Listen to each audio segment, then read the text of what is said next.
Donc déjà, tout d'abord, merci à tous d'être présents, donc, que ce soit les élus du CITOMAP, M. Bouteille, Mme Aldico, le vice-président M. Monceau. Merci à M. Voyer, le directeur du PETR, d'être présent, et à M. Bourré de la CRES. Et merci à tous aussi de votre participation pour avoir aussi des éléments concernant l'appel à candidature de Pithiviers. Donc, par rapport à ce webinaire, on va d'abord faire un rappel en fait, du contexte. Ensuite, on présentera le site ainsi que le bâtiment. Ensuite, on continuera par présenter les critères d'éligibilité et d'évaluation des candidats. On continuera par faire un focus sur comment candidater en présentant la procédure et la marche à suivre. Et enfin, il y aura une intervention des différents partenaires de l'appel à candidature. Et on prendra un petit temps d'échange pour répondre à vos questions. Donc, concernant le contexte, je vais laisser Monsieur Bouteille, le président du CITOMAP, pour vous faire la petite introduction. Mathilde, est-ce qu'il peut juste te demander de mettre en grand écran, car c'est un peu petit, je pense, pour l'écran de pas mal de gens. Ouais. Pardon, là c'est bon? Ouais, parfait. Merci Iris. Ok, donc bon, ça va être très bref. Hein. Bonjour à tous, le CITOMAP avec son partenaire Suez, par le biais d'un appel à candidature, a la volonté de transformer le centre de tri qui a été fermé par décision préfectorale pour une insuffisance de tonnage traité. Mais notre vœu, par cette transformation, est de favoriser l'économie circulaire, la valorisation de nos déchets et bien sûr une diminution des déchets à terme. Donc voilà, j'ai cadré la chose et maintenant, à vous de... On va regarder, enfin, vous allez regarder le webinaire parce que je vais devoir vous absenter, et puis en essayant d'arriver à faire quelque chose de beau sur ce centre de tri. Merci à vous. Merci à vous. Merci. Donc, on va continuer par présenter le site avec donc, le bâtiment. Donc, déjà, pour vous présenter un petit peu le site, c'est donc un site qui est situé route de Bouzanville en Beauce, à Pithiviers, donc au nord-ouest de la ville, à proximité immédiate des départementales D928, D22 et D921. Donc, pour vous situer, c'est à 50 minutes du centre d'Orléans, 45 minutes de Montargis. Donc, voici un petit peu le site. Donc, c'est un site où cohabitent différentes activités du déchet. On a donc une déchetterie qui est attenante. On a le remisage des bennes à ordures ménagères. Et donc, le lieu dont fait l'objet est l'ancien centre de tri, donc, qui est le schéma juste à gauche. Donc, on a la zone en verte qui est la zone portée à disposition à travers cet appel à candidature. Donc, voilà, on a une vue un petit peu aérienne. On voit qu'il y a une coactivité avec donc une presse à balles de carton qui sera toujours effective lors de l'activité mise en place. Et aujourd'hui, donc, on a un stockage de déchets en fait, issus de poubelles jaunes qui sont présentes, mais qui seront parties au démarrage de l'appel à candidature. Donc, c'est 730 mètres carrés qui sont disponibles. Là, donc, on a des photos en fait, vues du bâtiment. Donc, on a en haut à gauche la photo du hall en fait, qui présente une belle hauteur sous plafond. On a une grande porte en fait, qui est donc la porte d'entrée des camions qui viennent chercher le carton. À l'avenir, des travaux pourront être envisagés pour créer par exemple une autre ouverture. Et on a donc aussi à l'étage la présence de 2 tapis de tri.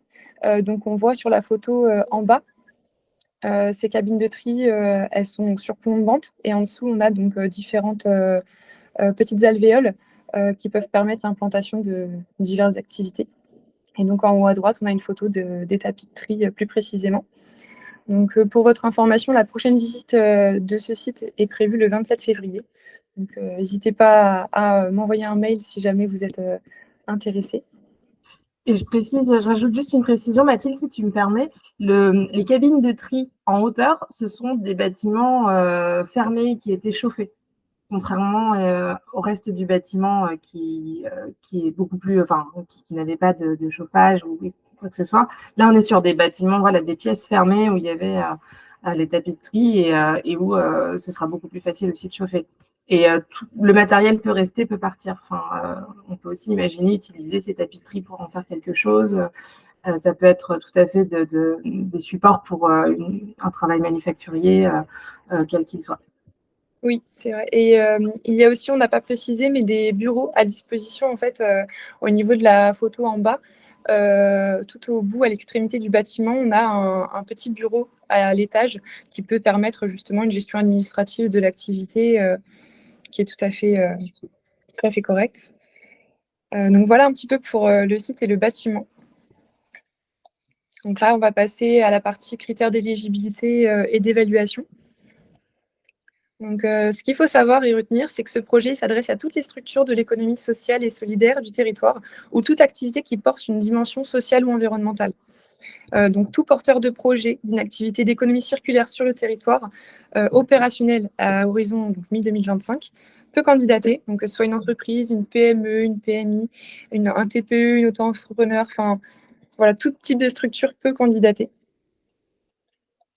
Après, donc, concernant les critères d'éligibilité, on demande quand même au moins un responsable à temps plein sur le projet, une projection financière démontrant la pérennité du projet à horizon 3 ans, la réponse à l'un des 7 piliers de l'économie circulaire.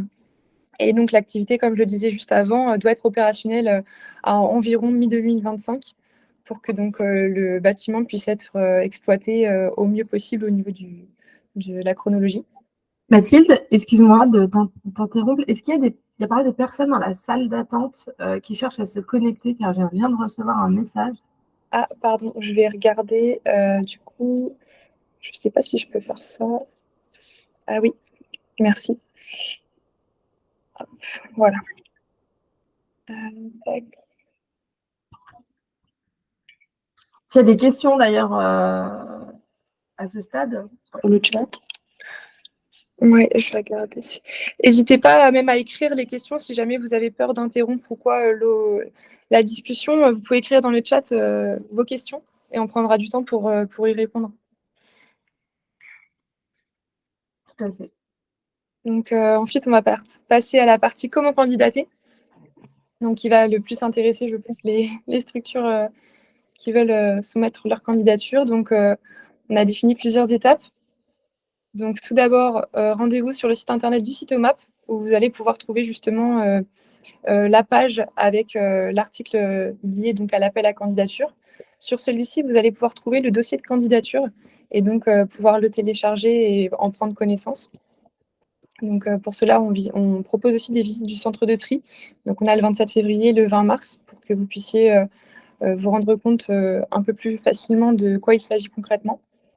Et donc, enfin, vous pouvez candidater via le lien Google Forms qui est dans le dossier de candidature qui est présent donc, sur le site du Citomap. Attention, donc, les candidatures sont ouvertes jusqu'au 31 mars. Donc, voilà, c'est bon à savoir. Et donc, l'annonce des résultats se fera au printemps 2024. Voilà. Donc là, on va laisser donc, les différents partenaires de l'appel à candidature prendre la parole. Donc, tout d'abord, c'est Simon Bourré donc, de la CRES qui va pouvoir intervenir et présenter le dispositif. Bonjour à toutes et à tous. Merci à Mathilde pour cette présentation. Je suis très heureux d'être parmi vous et de faire votre connaissance.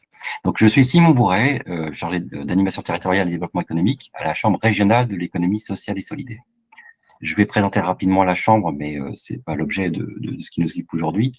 C'est la Chambre a été constituée, la CRES a été constituée par une loi il y a 10 ans, la loi de 2014, et c'est en quelque sorte la 4e chambre consulaire, aux côtés de la Chambre de commerce et d'industrie, comme Chambre des métiers d'artisanat et la Chambre de l'agriculture, pour bien représenter et porter l'ensemble de ressortissants de structures qui, avant, ne pouvaient pas forcément rentrer pleinement dans les autres chambres, voire pas du tout. Que ce soit donc les associations, les coopératives, SCOP et SIC, les mutuelles et les fondations. En ce qui concerne ma présence ici, et on est très heureux de ce projet, surtout si c'est une structure de l'économie sociale et solidaire. Alors, ce n'est peut-être pas dit, mais Mathilde, je parle sous ton contrôle, mais c'est ouvert aussi aux associations employeuses qui ont un modèle économique, soit par l'insertion par l'activité ou l'emploi ou d'autres choses. L'essentiel, c'est que voilà, il y a un modèle économique qui réponde à l'économie circulaire et à l'utilité sociale dans son projet. Il ne faudra pas hésiter. Et là, nous, c'est là notre place dans l'accompagnement. Et je vais parler de l'autre partenaire Alter Incube, qui n'a pas pu être présent, donc que j'excuse aujourd'hui. Mais nous, on travaille ensemble, hein, nous sommes partenaires. Dans cette optique, nous pouvons être référents et porte d'entrée pour accompagner les porteurs de projets, les lauréats, pour qu'ils puissent pérenniser, construire leur projet, qui soit vraiment voilà, pérenne et opérationnel mi-2025. Donc, il y a des ressources. Les porteurs de projets tels quels ont la possibilité d'avoir accès à un certain nombre d'accompagnements. Je ne vais pas faire la liste ici, mais nous créons une sorte de porte d'entrée et d'information et d'orientation ensuite, selon les projets.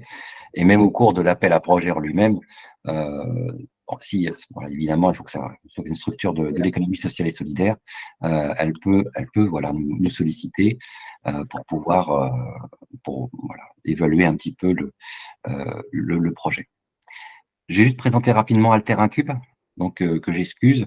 Donc, c'est un incubateur en ce qui concerne les projets d'innovation sociale et leur accompagnement, c'est de l'émergence jusqu'à la concrétisation des projets.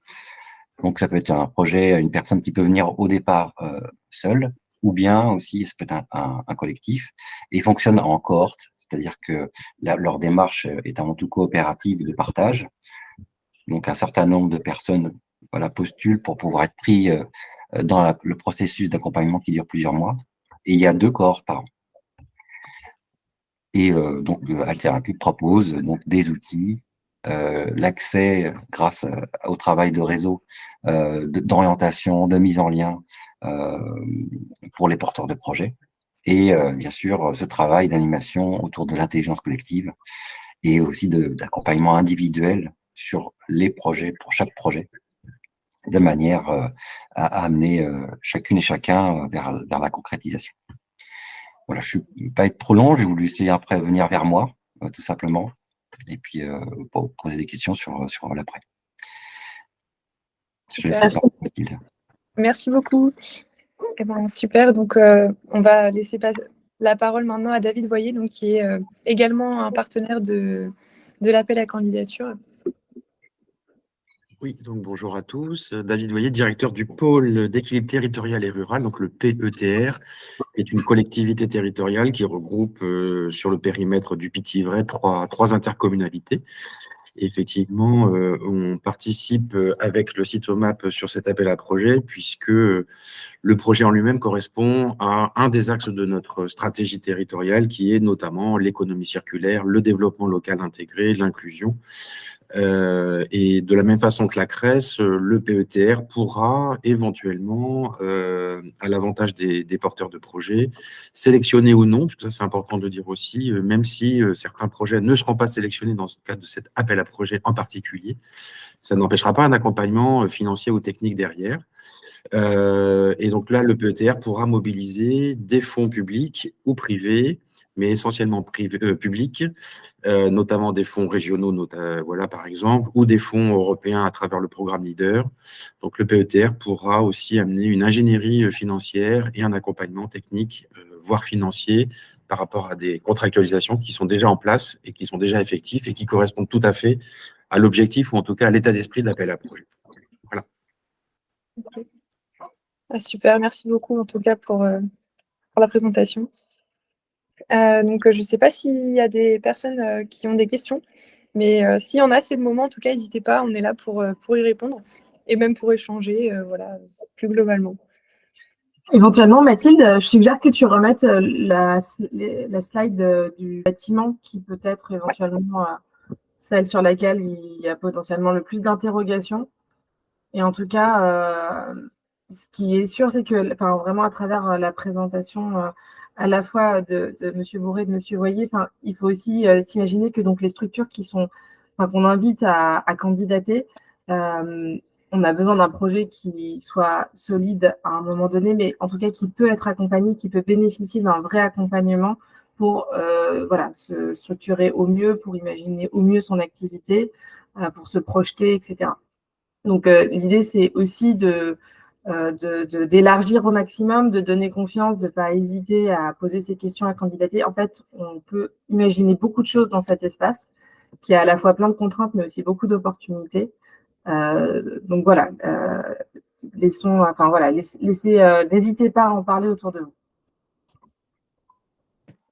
Si je peux intervenir. Oui, bien sûr. J'ai des questions. Christelle Lemonnier, développeur économique à l'échelle des 3 communautés de communes qui forment le PETR. Et donc, moi, je suis recrutée par l'une des communautés de communes, mais pour travailler sur le développement économique à l'échelle voilà, des 3 communautés de communes du Nord-Loiret.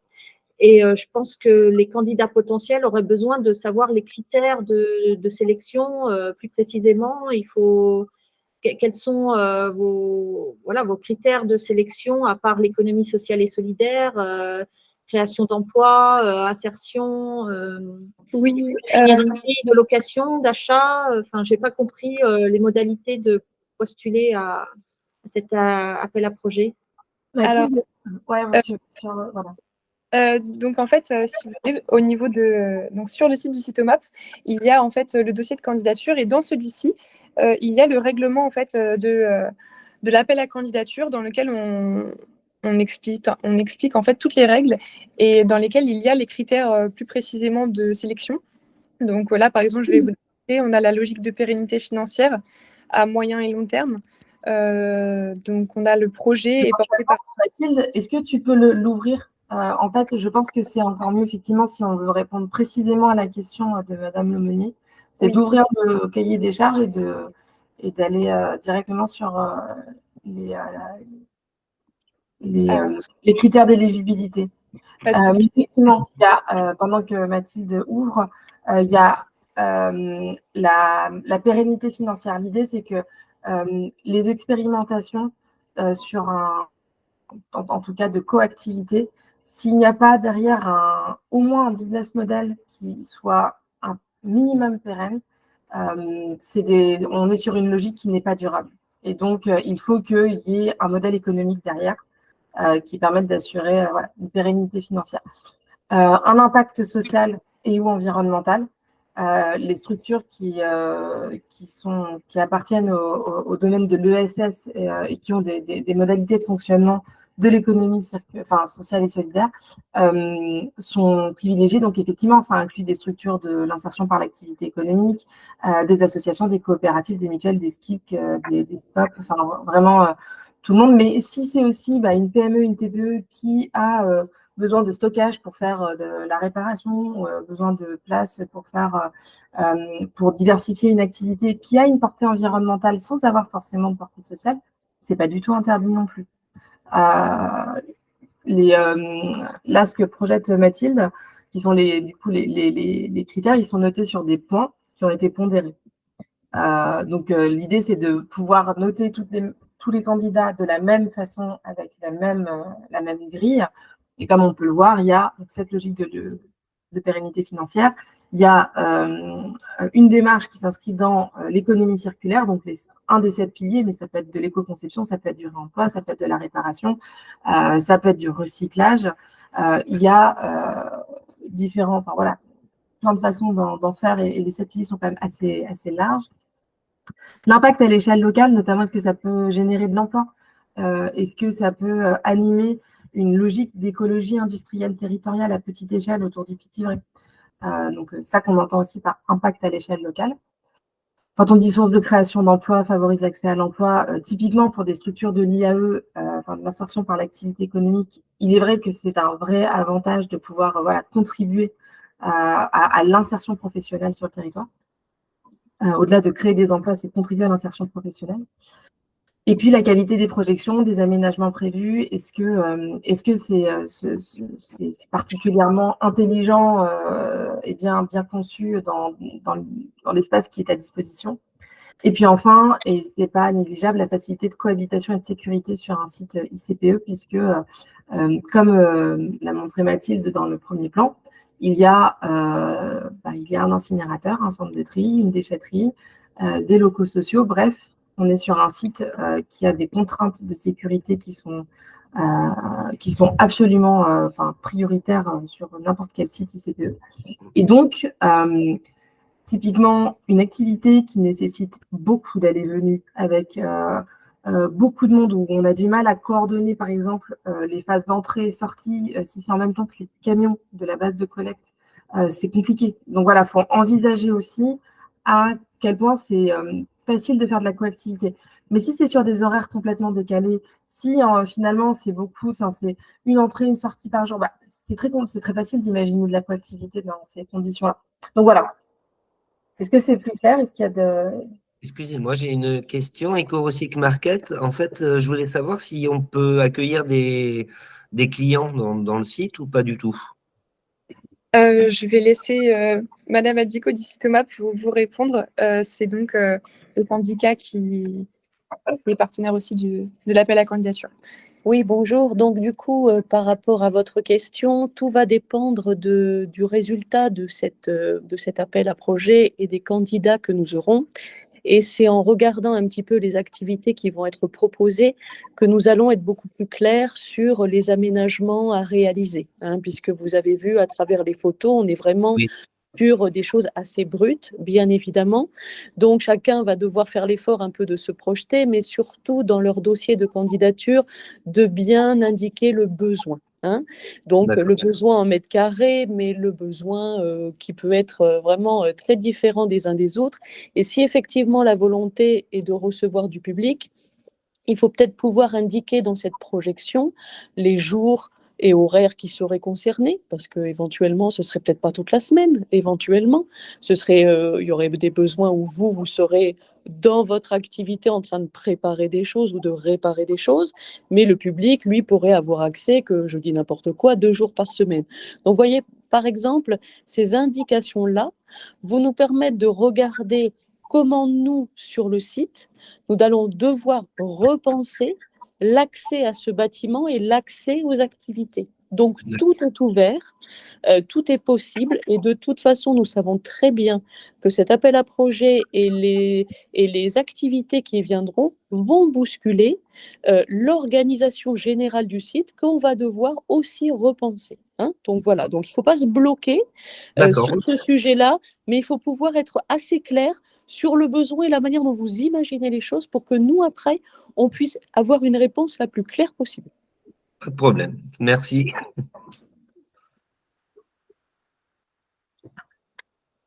Est-ce qu'il y a d'autres questions?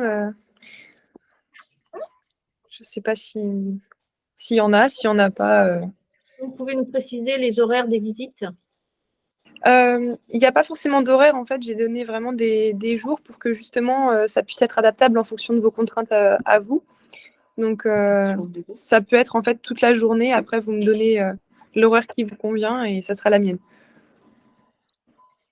Moi, je voudrais bien faire une visite le 27 février. Je crois que c'est la date, c'est ça? Oui, tout à fait. Sur, je ne sais pas à quelle heure ça vous arrangerait, mais… Vous me dites comme vous voulez. Moi, je suis là toute la journée. Il n'y a pas de problème. Moi, dans les 10 heures, ça m'irait bien. Super, parfait, c'est noté. Merci. Est-ce que vous pouvez me donner votre nom, s'il vous plaît? Perrier Cyril, P-E-R-I-E-C-Y-R-I-L. Merci. Est-ce qu'il y en a d'autres éventuellement qui voudraient se joindre là, du coup, le 27 février, puisqu'on y est, que Mathilde note les noms?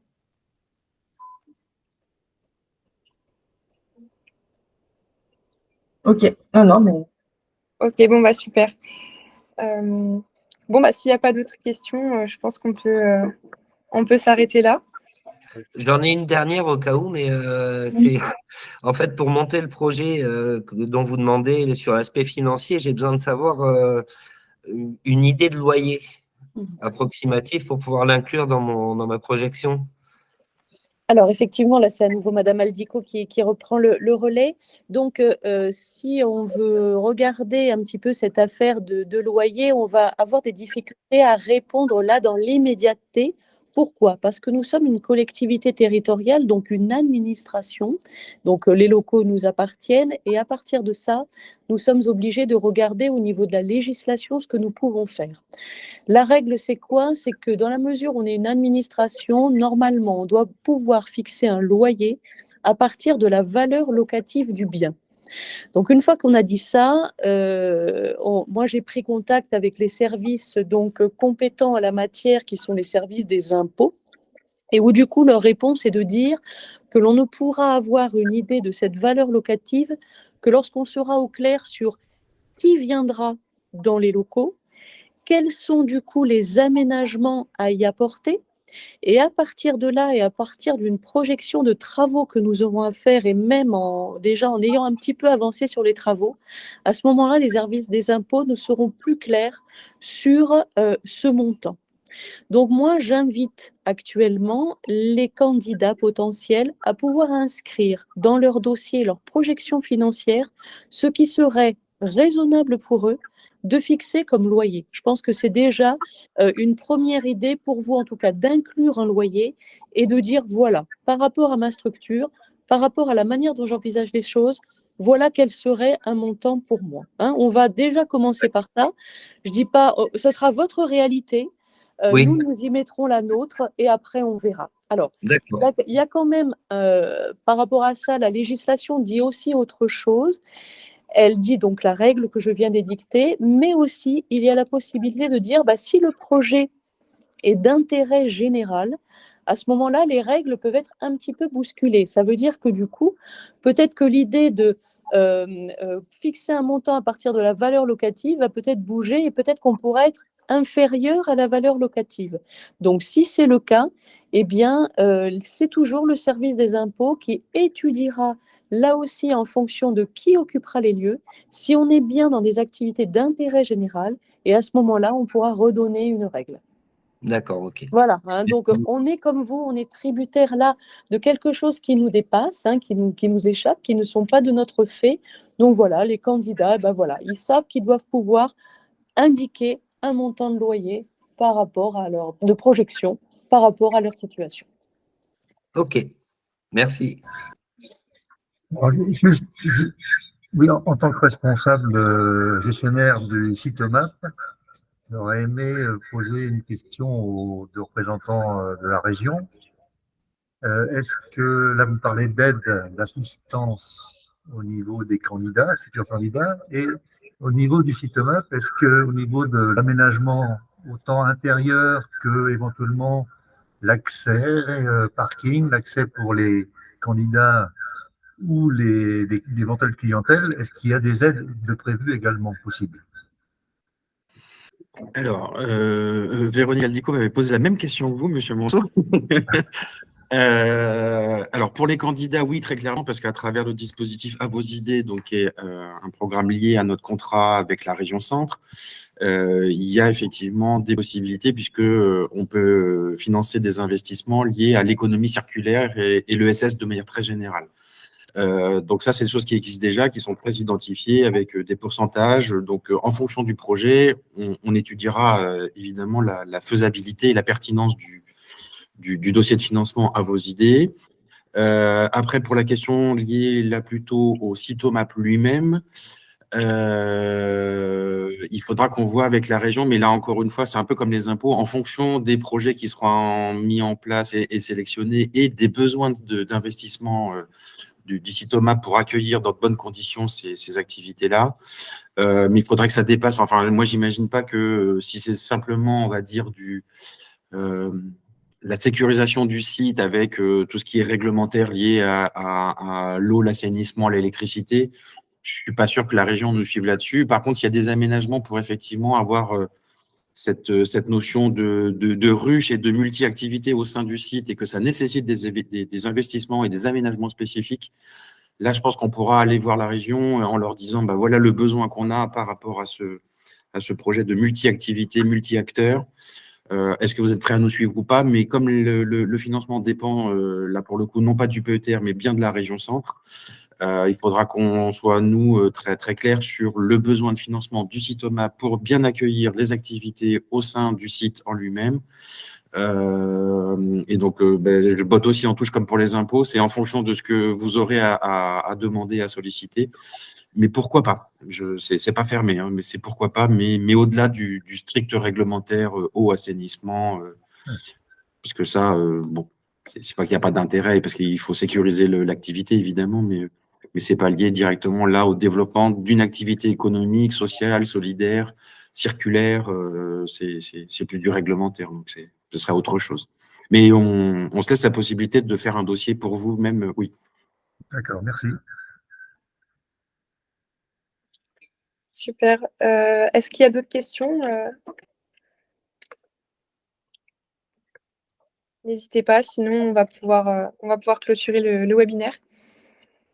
Alors, moi, j'ai simplement peut-être une suggestion par rapport à peut-être d'autres porteurs de projets, mais qui pouvaient peut-être pas être présents ce matin. Ce serait intéressant effectivement de nous faire suivre le lien de l'enregistrement de cette visio pour qu'on puisse nous-mêmes le transmettre dans nos réseaux respectifs. Parce que tout le monde n'était peut-être pas disponible là, ce matin à 10h30 précisément. Je sais que moi, sur le territoire, j'ai 2-3 acteurs à qui on a déjà parlé de cet appel à projet. Je ne les vois pas autour de la table, donc ce serait bien qu'ils puissent aussi avoir les mêmes informations, à moins qu'ils aient déjà toutes les informations et qu'ils aient déjà candidaté, mais je ne pense pas. Ok, ça marche, pas de souci. Je veillerai à vous retransmettre donc l'enregistrement. Comme ça, vous allez pouvoir le diffuser sur vos réseaux sans souci. Ça marche. Très bien, bah merci. Merci à tous. Merci. Très bonne journée. Au revoir. Au revoir. Merci, revoir. au revoir.